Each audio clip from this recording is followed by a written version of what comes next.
तुम्हाला काय वाटलं, कोणत्याही क्षेत्रात काम करत असताना पैसा इम्पॉर्टंट नाहीये? 100% आहे.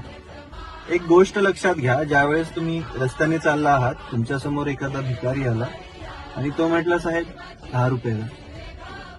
आणि ते 10 रुपये देत असताना तुम्ही खिशात हात घातला आणि तुमच्या खिशामध्ये 10 रुपयेच नाहीये.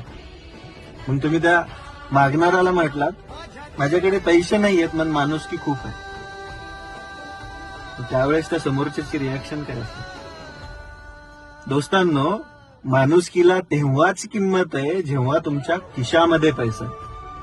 आणि पैशाशिवाय माणुसकी नाहीये. हे ज्यावेळेस तुमच्याकडे पैसे नसतात त्यावेळेस तुमच्या नातेवाईकांकडे बघा, आणि ज्यावेळेस तुमच्याकडे पैसे असतात त्यावेळेस एकदा तुमच्या नातेवाईकांकडे बघा. त्यावेळेस तुम्हाला समजेल तुमच्याकडे असणाऱ्या पैशाला व्हॅल्यू किती.